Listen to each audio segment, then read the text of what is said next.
The latest and arguably the most powerful of the DVL series to date, this Gothic sweetie hides an immense power under her very unsuspecting appearance. It is DVL04 Gothic-Mate, with the kit of Big Bang, double railgun, biped legs, and the leg ability of Pure Heart, which buffs base damage against foes of the opposite gender. Now, as an installment in the ever-popular DVL series, Gothic-Mate in particular most certainly will appease and make her predecessors proud with just the kinds of immense power output that she can bring to the table.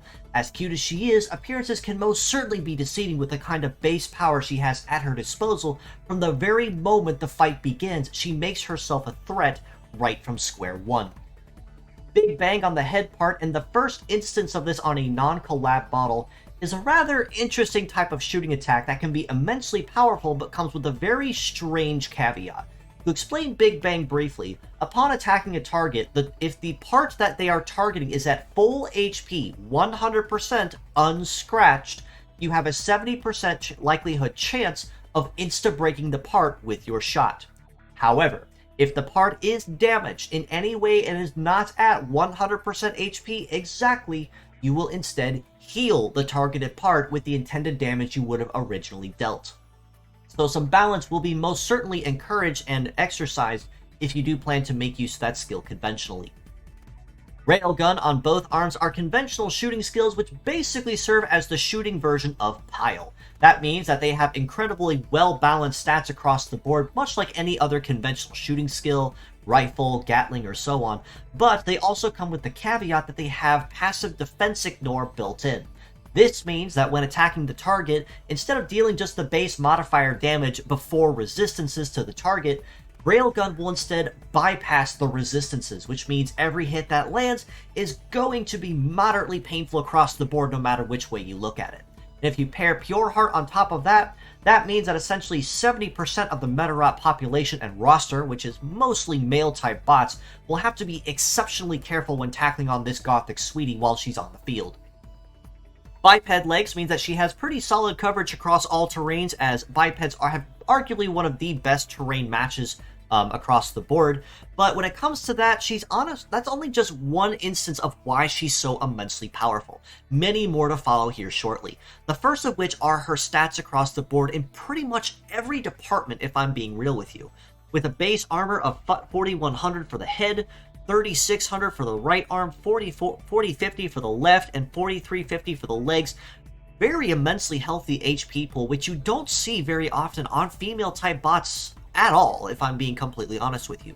And her leg stats are absolutely staggering with what she's bringing to the table. A base mobility of 881, again, these are base stats, not before any other modifiers, terrain, Metarudder, or otherwise even come into effect, means that she will absolutely have speed to her advantage while she's on the field. An evade of nearly 1400 means that she also will be very difficult to land a hit on, as she will be very consistently dodging or grazing a lot of things to keep the damage as low as possible. With a melee resist of 1428 and a shoot resist of 1486, she is essentially encroaching boss bot territory at this point, as it means that she's not only immensely powerful and moderately well-rounded with her HP as a tank, but she also has resist stats that make her very difficult to take down on top of all that. And the ability to store 2 heavy slots on her legs gives her immense and well-rounded versatility as a very, very obviously dedicated nuker-type bot.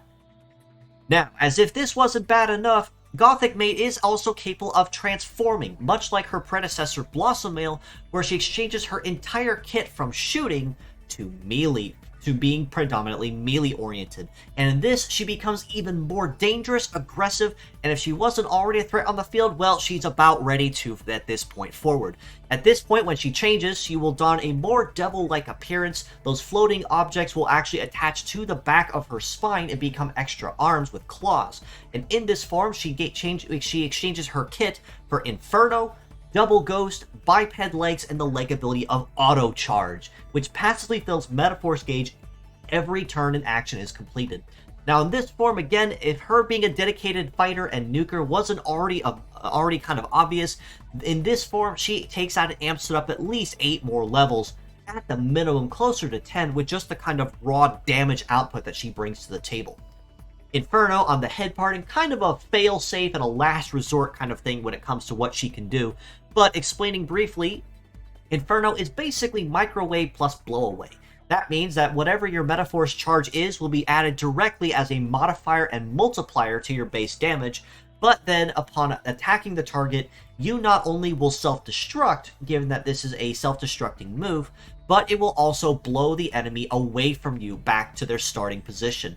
Now, even though it can be immensely powerful as a nuke skill for that very reason, it is also encouraged that because of the blowaway aspect of it, some caution would definitely be encouraged so that you don't accidentally blow someone too soon and end up accelerating their cooldown phase.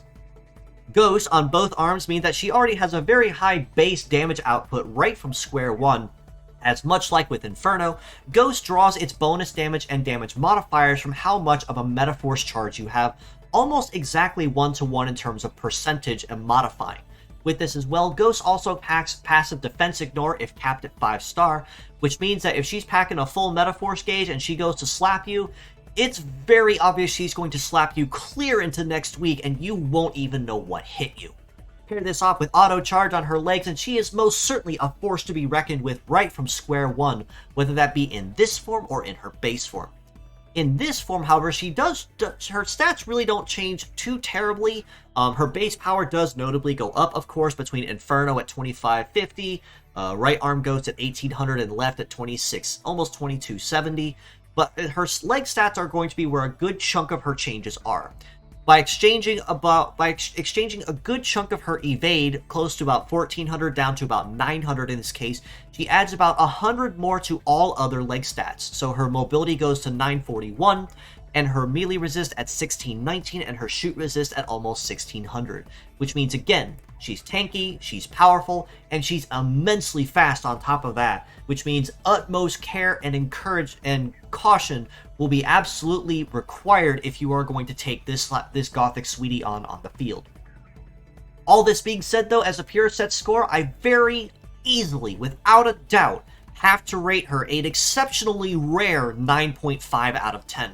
And there's only a very small, immaculately small handful of reasons why I did not grade her as a 10 out of 10 and a must-have. Even though you can bypass a lot of these arguments and still consider her a 10 and a must-have anyway. Not just for that reason, Railgun on both arms and her regular form give her conventional shooting skills, which means there really is no drawback or penalty for using them. And Big Bang you can use very quickly and moderately easily within the first couple turns, as long as your enemies remain moderately untouched. As the fight drags on, you can switch over into her meta change form with Ghost and make use of higher power outputs, and even use Inferno as a failsafe if you do find yourself needing to go down with a bang. However, I do have to encourage that in her meta change form, Ghost is a very dangerous move, because it does put you on a no dodge and a no defend penalty. That means that if you do miss or don't quite deal the amount of damage you quite intended, you are going to be wide open to penalty and punishment damage from anyone that comes even remotely after you if you do not finish your cooldown in time.